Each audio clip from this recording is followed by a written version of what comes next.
So, good morning and welcome to all of you tuning in to this morning's LinkedIn Lead Generation Masterclass. I'm your host, Alex Smith. I'm going to take you through a bit of a presentation today. And today's subject is all about from contacts to contracts. Bit of a tongue twister on the title with this one. We're looking at the lead conversion formula. So this is welcome to week 3 of our Lead Generation Masterclass series. Delighted to have you here as we kind of progress on our journey to transforming your B2B coaching and consulting business. So in our previous weeks, we laid the foundations of unleashing your kind of B2B potential by exploring how to effectively engage key decision makers. And today, in turn, we're going to focus our efforts on one of the most critical aspects of any successful venture, and that's being able to convert those hard-earned contacts into long-term, profitable client relationships. So this path from initial interest to a signed contract can often feel very daunting, certainly for myself, having been, not done any formal sales training. It's kind of just been from the ground running, meeting people, trying to sell a product and then selling it and then learning from your mistakes and then applying it again and again. And I've read a few books and watched a few videos and done a few accelerators to do with sales. So I'm kind of bringing that knowledge and expertise with us today. But however, when you've got the right strategies and certainly the right mindset, what we find is that you can streamline this process and really ensure that every single qualified lead is going to be nurtured and guided on this seamless path to becoming a loyal client. So during the session today, we're going to spend about 15 to 20 minutes doing a deep dive into some proven techniques for qualifying your leads, building trust through tailored nurturing, and then we're going to look at mastering the art of closing the deals with confidence. So very much a sales focus. We're going to explore some real world examples and case studies, and also hopefully there'll be an opportunity for you to engage with an interactive exercise. So for those of you that are not in the actual session, this is basically running as a bit of a masterclass session where you can drop into. If you'd like to learn a little bit more about that, head over to leadeth.io. That's leadeth.io/masterclass. And that will take you to the sign up page. You'll get all the email links letting you know about all these sessions. So it's a bit like a Zoom session with a live audience, and then we also go live out to LinkedIn and YouTube. So whether you're a seasoned consultant or maybe you're just starting out, hopefully this masterclass today is going to provide you with some real insights and certainly some tools to help you transform those initial contacts into contracts. We're going to be laying the foundation for real sustainable growth and success in your consultancy. So let's get started as we unlock some of the secrets to mastering the lead conversion formula together.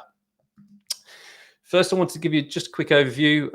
So my name's Alex Smith. I'm the founder of Leadeth. And at Leadeth, we help B2B coaches and consultants to really to drive their businesses forward with innovative client acquisition, I guess you could call them strategies. And we embed these strategies within the organization on a profit share basis. So there's very low risk. It's very low risk working with us because we're fully invested into your business. If you're not seeing any new clients coming on board, then you too, then you don't pay us. Basically, we don't get paid. We work for free until we generate the results for you. So it's a very, very different approach to how we work with clients. We've also got the SaaS side of the business, and that's our LinkedIn automation tool that helps connect with the right target market. And I'm going to run through a little bit of that in a moment, just to give you a bit of basis. But I'm here to kind of navigate you through the complexities of B2B growth, having started several successful businesses. I've sold an e-commerce business this year for $500,000. It peaked the turnover. And that has been one of my successful moments to get that business running, get a team in place, and then to be able to delegate and hand over the business to someone else now. So Leadeth is my current focus. So what is Leadeth? So this is the roadmap for Leadeth. I'll make this a little bit bigger for those of you watching on the live stream. So Leadeth's all about taking people who are struggling to get any sales on LinkedIn, and we take them to a place where they've got more sales and more time on their hands. And the way we do that is by embedding a 6-step framework, and the 6 kind of pillars kind of that take you on this journey. Number 1 is all about the target audience. So we actually look to work with you to think about your offer, think about your audience, think about your niche, and all that kind of relates to finding people who are going to be interested in what you have to share with them. So once we know who we're targeting, the next thing is we need to just brush up your LinkedIn, personal LinkedIn profile. People buy from people, so it is your personal LinkedIn profile. And what we're looking at here is making sure that that profile speaks with absolute clarity to your audience. So as soon as they see your headline, as soon as they see your header banner and your professional headshot, they know, very quickly, within a matter of seconds, what it is you do and how you can actually help them. So we do that through some AI, very much teaching the AI about you, your business, and your target audience, and then we can generate these really effective headlines. There's loads of free content that runs along all of these elements.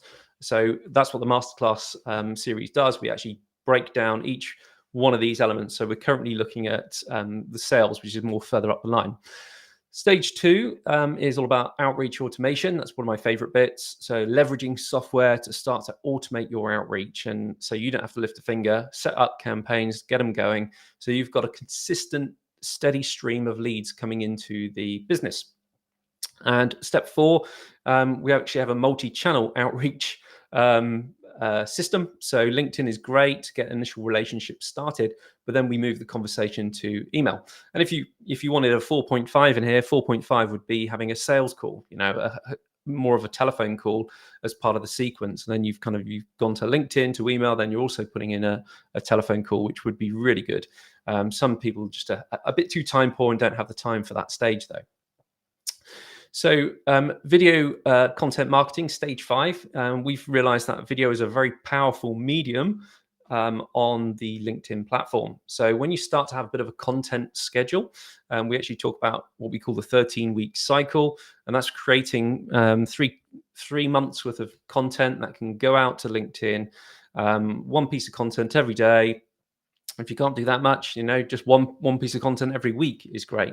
But a mixture of testimonials, case studies, and wins from clients, that sort of stuff goes down really well. Thought leadership.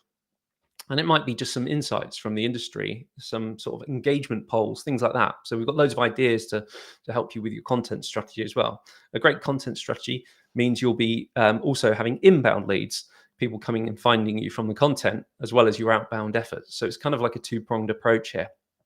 And then stage 6 is all about setting appointments and running these sales meetings, having systems in place that kind of automate the nurture, and we want to reduce those no-shows. We used to be a big fan of Calendly, then we moved over to the Go High Level platform for creating calendars, but all the automations that run in the background. So an email to your prospect 10 minutes before the call, just to kind of alleviate any fears, make sure they're going to turn up, and get them in the right frame of mind for the meetings. So there's a little bit of information about what we're doing over at Leadeth. If you want to learn a bit more, do head over to our website, which is leadeth.io. I can just show you that super quickly. So this is our website. We've got under here, you can book a discovery call with us, and you can also go to learn. And then we've got what we call the school. And within the school is a community where you've got 281 members. We've got a classroom where you can work through the different stages that I've discussed. So we've got stage 1, 2. Those are all free stages. And then when you become a client, you can access my time 3 days a week. When we have drop-in sessions for clients, and we've got some more advanced training and some software-based tools there. So that's all great content for you to access completely free. we also run a quarterly challenge, a 4-day challenge, and that's where we kind of run through everything in an hour over 4 days. So it's 4 hours with a prize at the end of the challenge. So look out for that. That'll be coming up in January of the new year. You can also check out the calendar with all sorts of events on the calendar. We have various things in terms of the masterclasses. We've got the client drop-ins. We also run a prayer meeting. And then at the start of the month, we tend to run a client check-in call where they can kind of review their KPIs and ROIs using spreadsheets and things. So a bit of a leaderboard. So if you're into gamification, you can unlock prizes as you kind of work up through, and as you're more chatting more on the discussion forums and completing courses, things unlock there. So just wanted to share that with you. That's over at leadith.io/school. School is the platform we're using for this, and it's spelled SKOOL. So I'll just show that to you here. Leadith.io/school. So head over there, become a member, and hopefully you're ready to transform your business. And this journey is all about engaging, questioning, connecting, sharing your insights, asking questions. Let's really try to foster a vibrant community of learners with that school platform. So week 1, we picked up on decision maker dynamics. We then moved to week 2, and we learned to kind of reach out to turning those closed doors into open doors, if you remember last week. This week, we're looking at contacts to contacts. Contacts to contracts. It's a bit of a tongue twister. I'm going to have to change the title. It catches me out every time we do it. But what runs through the back of Leadith and everything we do at Leadith is personal, my personal faith that I bring into the mix here. Everyone that kind of is employed by Leadith as well also has this personal faith in Jesus. So before we dive in, let's just take a moment to reflect in the stillness. Let's ponder our purpose. This is a time for thinking about the vision that we hold for our business. This verse ties in with today's subject about nurturing those relationships. So this is a time for real clarity, insight, to align our intentions with our actions. So the verse that we've looked up today comes from a book of the Bible in the New Testament. It's called Colossians. This is kind of what Paul writes in Colossians. He says, "Let your speech always be gracious, seasoned with salt, so that you may know how ought to answer each person." So he's basically, Paul's talking about how we should be talking to people in our communication, in our relationships, and it's such an inspiration to that verse, certainly to me. Certainly, as I'm thinking about preparing to, convert these contacts into contracts, I'm going to have to soak in these words to really inspire and engage with this wisdom, because we need empathy, we need discernment. Every single interaction with a potential prospect, whether it's through LinkedIn, through email, through whatever channels you're using, it's an opportunity to leave a real lasting impression, and using our speech and conduct in a way that's going to do that positively is vital. So how can we ensure that our interactions with potential clients are really seasoned with salt, as we just spoke about? We need to be wise. We need to be gracious, and tailor every single response uniquely to that particular person and their situation. And often with AI, it's very easy to kind of automate a lot of these things, but it just comes across very cold, very false. So personal interaction, once the conversation is started and once the initial interest has been shown, that's really when we can start to step in. For me, here's a great reflection question. How can we ensure that our interactions with potential clients are seasoned with salt? So for me, active listening is vital, understanding every single lead's needs and motivations. And it's hard to get that. And we've got to be asking lots of questions. We've got to show empathy, use our emotional intelligence as we communicate to these leads. We need to customize our pitches, really make sure that our proposals are really bespoke to each individual. And then obviously choosing the right words, that's going to help us to build trust, build rapport with them. And it's that classic marketing funnel, the know, like, and trust. In a kind of COVID age, a lot of marketing leaders that I've been speaking to have been talking about how tough it is out there, the market. People are just so tight and are unwilling to spend any investment in new risky strategies and things like that. So the way they kind of work it is you have to build this rapport, build this relationship with people. So we need to blend expertise with kind of humility in all our client interactions. That's quite vital. So as I say, it's all about personal relationships. Is what we're all about, building those personal relationships. So people can know you a bit more, that they can like you, then they can have confidence and trust in you and what you propose to deliver for a client. So we're looking at qualifying leads today, qualifying leads effectively.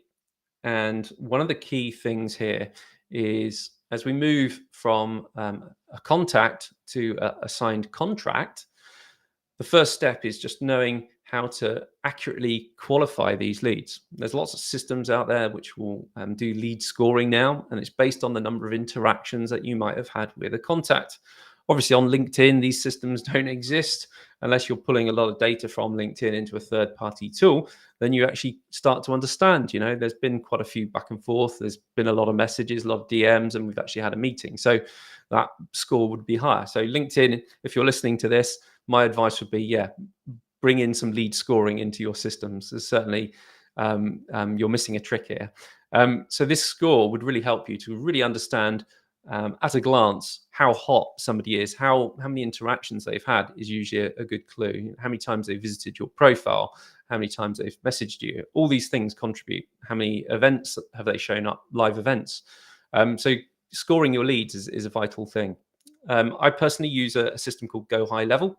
It's a all-in-one marketing tool for agencies, and that has a lead scoring facility within it. So every email that's opened, every text message that is responded to, every phone call that's made or meeting that's booked, basically you add points per interaction. So the ones with a really high number mean you can they're interested. Obviously, people with a very low number, they're probably still very cold and we need to nurture them a bit more. So think about separating prospects, those who are truly interested in becoming clients from those that are just unlikely to commit. And that allows us wasting our time, focus and effort on those, so we can be a bit more wiser with what we're doing. So when it comes down to assessing if a lead is qualified, there's this anagram, that this model that goes around, and it's called BANT, B-A-N-T. And the B stands for budget. So does your potential client or prospect even have the money to pay for your services and project? So when you're thinking about stage one, the target market, the people you're trying to reach out to, we really need to be thinking, is this audience, do they have a budget for this solution that you've got? It's quite a key thing to think about. Secondly, the A is for authority. So do they have the final decision-making power, or someone they know who can really strongly are they someone who can strongly influence that decision at the business? So if they're not in the right role, there's something wrong here. So if you're going through to a gatekeeper and they just haven't really got any say in terms of the budget, then we're targeting our messaging at the wrong people. So we need to be targeting the right people, the owners, the founders, the CEOs or the managing directors who really have that decision-making power and can actually make the decisions. In BANT, the N is for need. So do our solutions really match up to their current problems? Does it match up to their goals and what they require? So we need to think about the need and make sure that that what we offer is in alignment. And T is for timeline. Is there a sense of urgency as we're speaking to these prospects for when they plan to take action? So think about the time frame. These are kind of four bits of criteria that really show us which opportunities are worth add dedicated effort. And we're only going to know this if we're probing, asking questions, building those relationships with with the prospects. So I'm going to talk to you about qualification techniques. And qualification techniques are basically, we've got this path, and this path is cleared when we invest time in qualifying these prospects up front. And this will streamline our efforts towards those who are truly primed and ready for conversion. So, as I mentioned, lead scoring is ranking leads on a numerical basis, but you could also rank them on demographic data. So, how well they fit in with your ideal client or persona. So, to make this qualification process smoother, we've got lead scoring, which helps us to identify whether they're a good fit or gauge their potential fit. We've also got discovery calls. So discovery calls are a vital stage. It helps us to have a really in-depth conversation, probing into the lead's specific situation. And this is where this qualification framework like BANT, there's others out there like FAINT or CHAMP, you may have come across. We'll look at some of those in a moment. But those frameworks can really help in those conversations. When we take the time to really properly qualify the prospect up front, what we get then is a real clear path towards nurturing the right prospects. And that's how you can start to learn to focus your efforts and energies onto the right prospects who you think, yeah, definitely there's this all aligns. There's going to be some real good fit here. So evaluating those leads using a qualification checklist or some questions, that will really help you. And it certainly has helped me in business to thoroughly vet every single lead, every single prospect against some of the key characteristics that we've already discussed. So a bit like that BANT framework: the budget, the authority, the need, and the timeline. So there's a couple of other frameworks, as I mentioned. The FAINT is basically they use fit. They still got authority. And they also have interests, need, and timing. So it's a slightly longer framework that you can use there as well. The final one here, CHAMP. So CHAMP, the C is for challenges. So the challenges that the lead is facing that your solution or product could address. H is for how interested or how motivated they seem to solve these challenges. That gauging that level of motivation will really help. And the A again is the same as BANT. A is for authority, or the decision-making role of the person you're speaking with. Can they make the decisions here? M is all about money in CHAMP. So do they have the money or the budget available to invest in the solution? And a little bit like the B in BANT. And then P is what they call the timeline or the plan. So the plan for when they want to take action. So when you go through each of those little areas, and if you just write that mnemonic, I can't even say what the word is, but when you write those little anagrams down, that will just help you to think and process, right, do I have the information I need from this meeting, from this prospect? I hope that helps. Next, we're going to look at converting those contacts into real good client relationships. So we've got to cultivate this trust over time. So I've been talking a lot about nurturing and these budding relationships through consistent, valuable engagement is the secret here. So let's look at this in a bit of detail. Content nurturing. So when you consistently share insights, that really does reinform your expertise, and it keeps you top of their mind. So they'll see you as a thought leader in your specific industry. When you send educational emails, they also provide like bite-sized tips and advice related to their specific pain points. So it can really help with that relationship process. And obviously, if you've got an opt-out on these emails and the email is not landing where it should be with the prospect, the opt-out is encouraged, because then you're not wasting your marketing efforts on someone who's really not interested or not the right prospect. So they really help you to qualify. So if you've not got educational emails and things going out to all your leads, so think about every connection you're making on LinkedIn is a potential lead. So you need to be nurturing these leads. We need to be emailing them. Once we've got that kind of green light and they've accepted the connection request, let's start nurturing the relationships and sending them educational content of value that's going to help them. If they don't want it, that's fine. They can opt out, and that helps us to really guide our future marketing. So we talked about thought leadership. Also, just mentioned there on the slide, webinars. Webinars are another great way of doing it. It's why I do these weekly moments. People tune in, they're learning, they're developing. I like to think there's value in these, so they get recorded as well, and it's an asset. So people don't always watch the lives, but if you can have that replay there as an evergreen asset that people can come to and learn and help, it's going to generate you leads.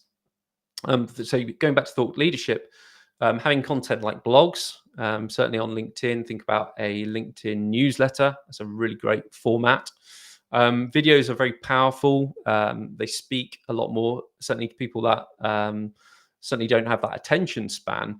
Videos can be a very powerful way to further establish yourself as an authority in your space. Personalized resources like guides and tools can really demonstrate your understanding of their unique needs. A lot of people have been recently using Score app, digital quizzes and surveys and things like that. So 1 minute of someone's time filling out 10 multiple choice questions can really give you a really good insight into kind of how problem aware they are, or how aware they are of the pain that they've got. And then you can transition them from that knowledge into your solution, which could help them. So content nurturing strategy is really vital. It shows that we're fully invested into their success before any purchase is made. And this all ties into kind of building that trust for that eventual conversion, hopefully. So a lot of people ask me about, how often should I be sending touch points with prospects? I've just viewed someone's profile. How many hours do I need to wait before I start to send them a connection request? It's a great question, and there's no right or wrong answer here. It very, very much depends on your pace. What the key thing is here is, if we're seeing a positive response back, is we respond back in a timely manner. I think there's a statistic floating around in HubSpot saying, if you don't respond within that golden hour to a response, your chances of getting an appointment with them are a lot lower. So as soon as a response comes in, we need to be on it. We need to make sure we're getting moving conversations towards a calendar booking or whatever. So a positive response, you need to be replying back pretty quickly, same day, definitely. So as we nurture these leads with content, which we spoke about on the last slide, we need to determine the right the cadence, the frequency of these touch points. And eventually this will start to taper off as they progress through your funnel. So initially it might be, 1 day, 1 day, 1 day, and then 3 days, 7 day. So there's a way that you can kind of build this out, and you need to look for engagement signals like email opens. So if you've got an email marketing campaign, looking at the open rates, looking at the link clicks, looking at when you're getting interactions on those emails is a really good insight. And that helps you to then adjust the messaging and the frequency as needed. When we kind of, in this day and age, we can automate a lot of our processes, and software really allows us to kind of automate so much. Within the Leadith platform, we've actually got AI sentiment detection, and a lot of email tools now. If you're running cold email campaigns, I use Insightly as a great tool for this. It'll actually detect whether there's a positive reply there, and if it detects that positive reply, it will then forward it to you as an email, so you're onto it straight away, and to email people back. So leveraging AI in your software will really help.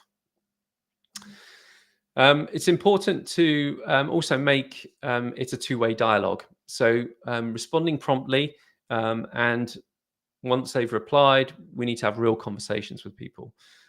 Being consistent, valuable, and having a tailored, personalized communication is really what's going to solidify you as a trusted partner.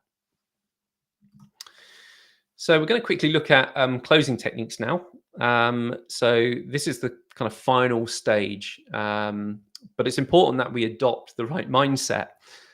This quote here, "Mindset is everything," really does ring true.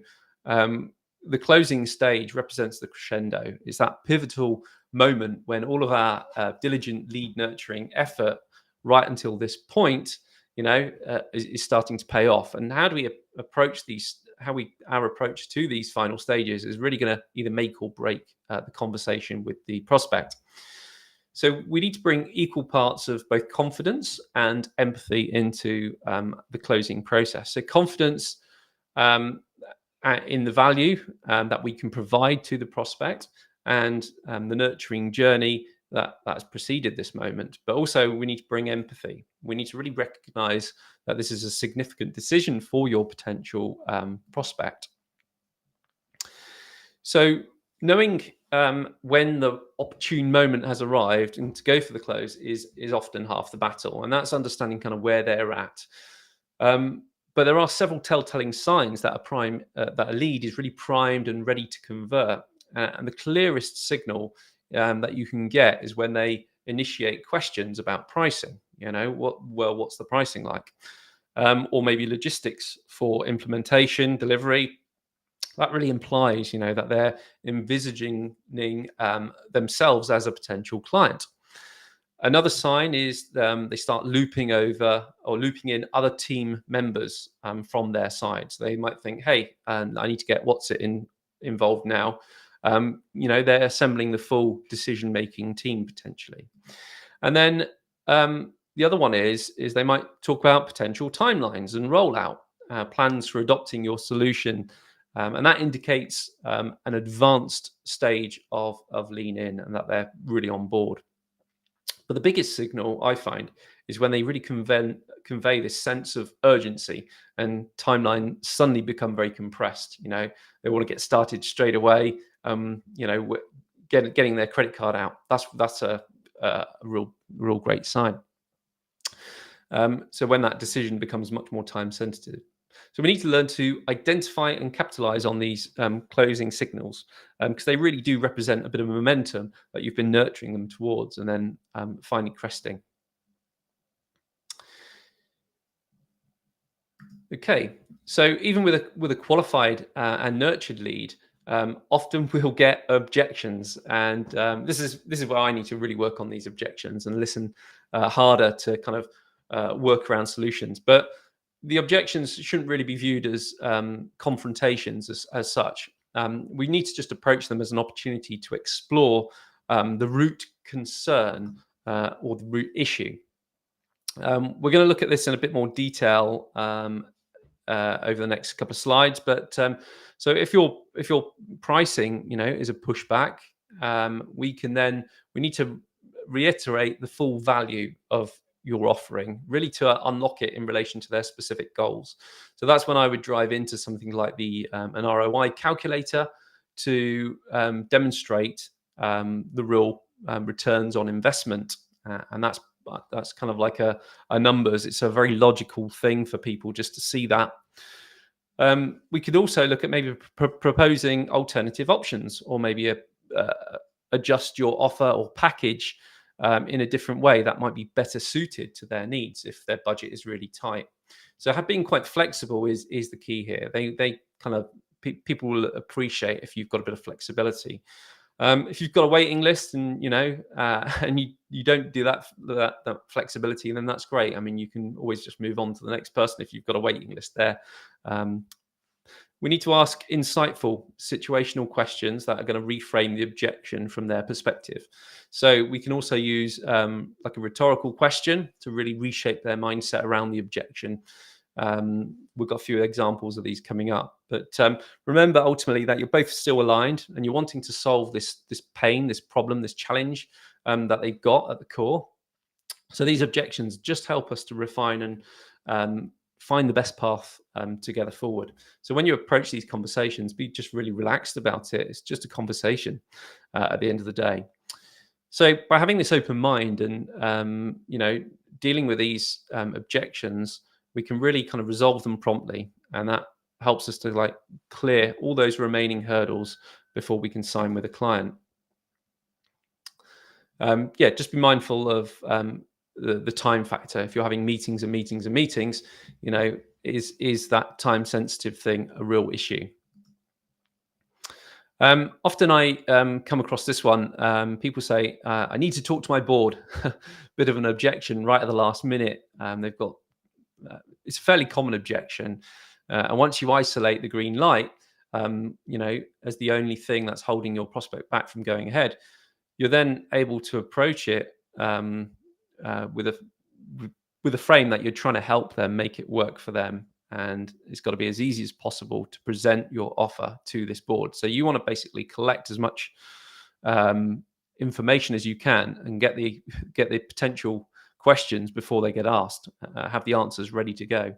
So number one would be proactively address potential concerns. I've actually got a Google Doc here which helps us to kind of run through this. I'll share this tab with you instead.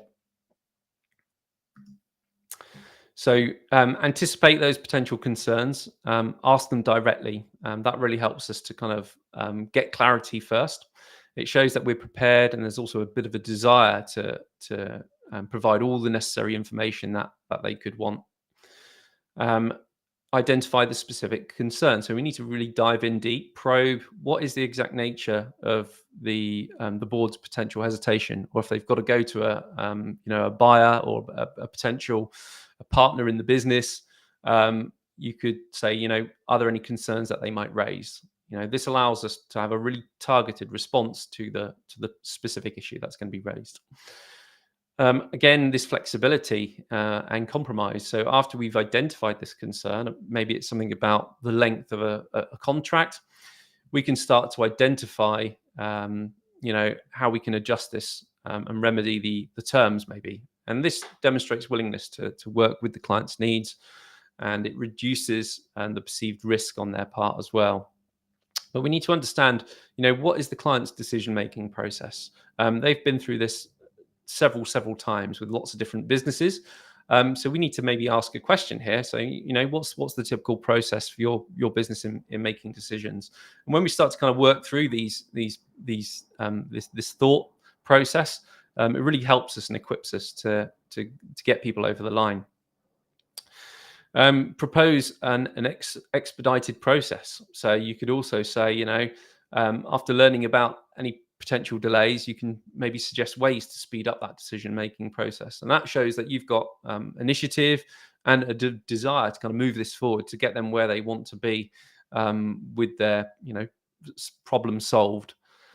So clarify what the next steps are always and set a timeline. So establish clear next steps at every meeting, what needs to happen next, and set some timelines.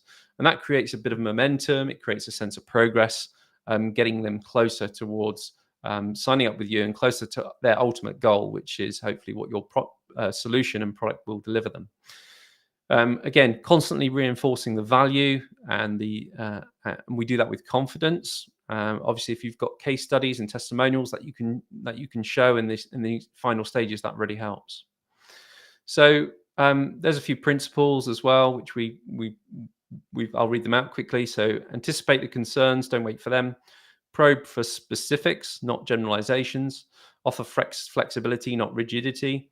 Understand their process and then optimize it. Propose solutions, don't just identify the problems. So that's really important. Outline exactly how you're gonna deliver this solution, to their problem. Don't just promise you'll wave this magic wand and the problem will be fixed. People want to know how you do it. So set clear timelines, avoid vague commitments, leverage urgency, but don't create this kind of false pressure. We need to tailor our options. Don't force fit cookie cutter model solutions. Very much give them what they need. Seek provisional agreements. Those always work really well, just to keep the momentum going. Being constant, express this confidence backed by concrete plans. Reframe those objections as we mentioned previously today, and then also align your process with familiar practices. So hope you found that little bit useful in terms of overcoming some of these objections that you might get faced with a potential board. And I'm just going to share one more time, and then we're almost done for today's session. The time has really flicked on today. So next week, we're going to be looking at time mastery for consultants. And the idea is to explore some top tips and hacks around productivity, making you work a bit more effectively. I currently work a 3-day week. I think it's the only reason I've managed to do that is be quite diligent with how I approach meetings and how I kind of manage my time and set priorities and stuff like that. So we're going to dive in to a bit of training around that next week. So if you're free next Tuesday morning, 9:30 UK London time, it'd be great if you could join me for that session. There'll be an event going up on LinkedIn for this one as well. So feel free to join. And I hope you found this really useful. If you've enjoyed what I've shared today, or you'd like to dive in a little bit deeper, or maybe you're interested in how Leadith could help you going forward, I'd be delighted to have a discovery call with you. Head over to leadith.io, that's leadeth.io, and hit the discovery button at the top. It will say book a discovery call, free discovery call, or something like that. We basically spend an hour together where we're just identifying what you're currently doing in terms of LinkedIn outreach, lead generation, whatever that problem is you've got as a business coach or consultant in terms of client acquisition. I'm pretty confident I've got a solution that will deliver you consistent new clients time and time again. And it's worked. I've got 40 clients on board using the software tool who are, using it and thriving, and it's saving them a lot of time, a lot of money. So I'd love to share that with you, a bit of a demo, and show you how we do that. So do schedule a discovery call as soon as you can. Thanks very much for joining me on the live stream, and